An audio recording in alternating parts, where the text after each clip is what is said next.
Thanks, Joe. All right. Thanks for that warm round of applause for me.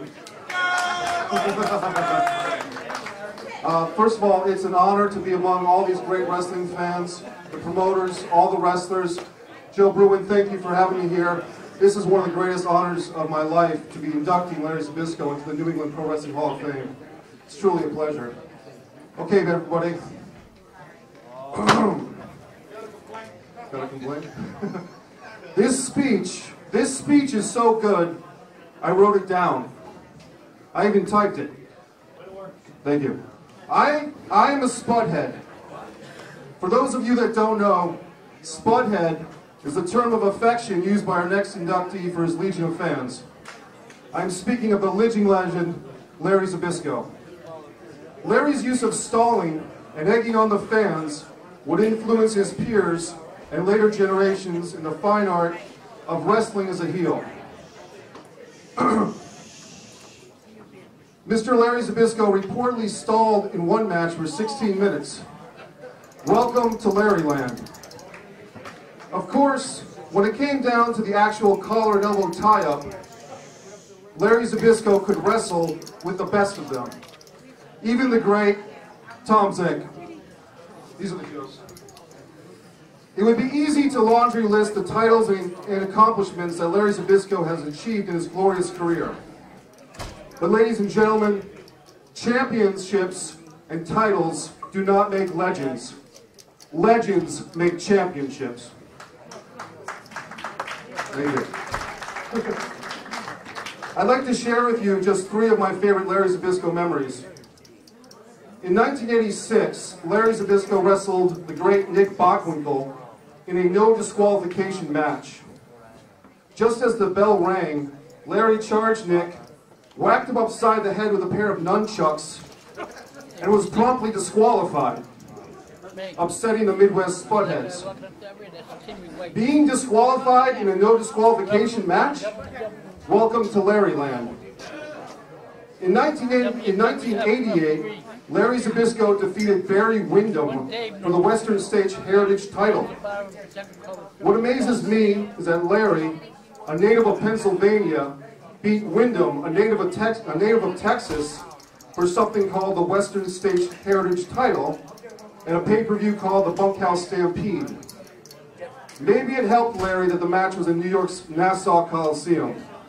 Welcome to Larryland.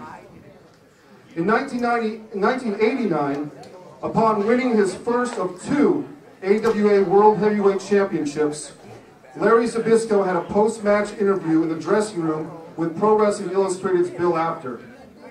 As a young wrestling fan, I recorded this interview on my trusty VHS VCR and watched it over and over again.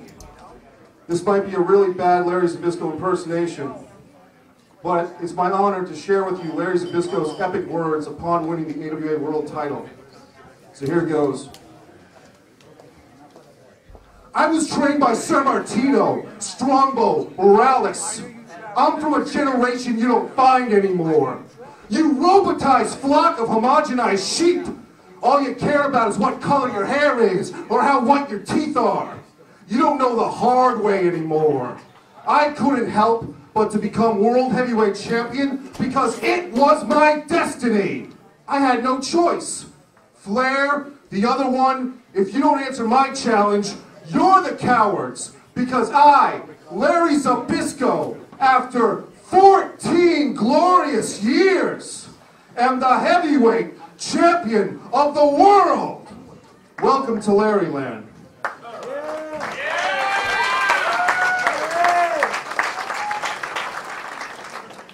Ladies and gentlemen, just yesterday, Larry Zbyszko, I'd like to say he gave it to me, but he sold it to me. His CD. I bought it. I was the one guy that bought it. I loved it. It's great. Boo on Me, his CD. And this is a little quote from that. He made you cry, he made you turn red when he picked up a chair and smashed Bruno in the head. A true champion, a true legend, the living legend, Mr. Larry Zbyszko.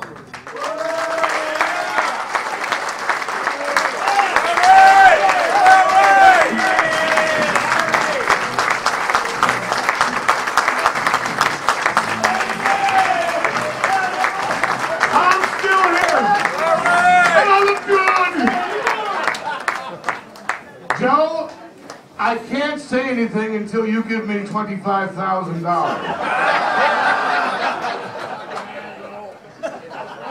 Thank you, Duke. God, I don't know what the hell to say now after all those glorious years of constant running my mouth. But that was all like, make-believe and fun. What do you say, in front of a bunch of family? The Savoldis. Gotta thank them. They kept bailing me out of jail in the 80s. And I never did anything. Taken off of planes. I wish I would have spent more time around here. I heard stories, a bunch of interesting characters. We've all got our story, this wild and wacky, crazy business that we love. And there's a part of us, in a small way, that we're all crazy to be doing it in the first place. And I wish I would have spent more time here, through the 70s. This was my old stomping grounds, the whole New England area. I started in 73. By 81, of course, I was gone, never to be seen again, and really the WWFE, whatever era. But, God, the memories, just coming back here. I mean, talk about Andre the Giant, Tim, it wasn't far from here. It was right around here. Me and Goria driving in my car because no one could get Andre in their car except Freddie. Little skinny, itty-bitty Freddie, and Andre would get in the car, take up the car. So we're following Andre and little Freddie. A day like this, chilly, rainy, crummy. Little Freddie goes through a stop sign, pulls in front of some guy, and some guy hits the brakes, skids, bam, fender bender, right? So little skinny Freddie gets out of the car, and this guy sees him, and he's ticked off too. And he goes over, he gets out of his car. I'll never forget this because me and Goria are laughing at each other. Go, this guy doesn't have a clue what is going to happen. This guy gets up and he sees little skinny pimple-faced Freddie, and he starts rolling up his sleeves going, "You stupid idiot!" And then the door opens. And this gigantic afro on the side of the car pops out. And it keeps going up, and all of a sudden there's Andre, towering above the car. And I remember this guy walking up going, "Jesus Christ!" and starts rolling his sleeves back down. And he runs back and he gets in his car and he sits in there and he slams the door and locks it and he just sits there. I never forgot that because I said, this guy's going to go back and say, some skinny punk kid ran into my car and I was going to beat him up. But then a 9-foot-tall giant guy stood up, so I let him go. Got a lot of memories around here. A lot of Killer Kowalski fans. I mean, Walter was an interesting character. I don't know if I should say this.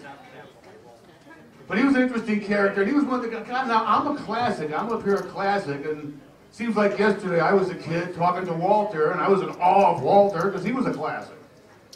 But it sounds like there's a lot of Walter students around here and stuff. I remember Walter, long story, but he became a vegetarian because Walter believed that you would be reincarnated and come back as something. And it used to gross me out because every time I'd eaten a steak, Killer would come over and say, "Larry, who are you eating?" "Oh, Walter, but I hope she's good looking." He was a classic.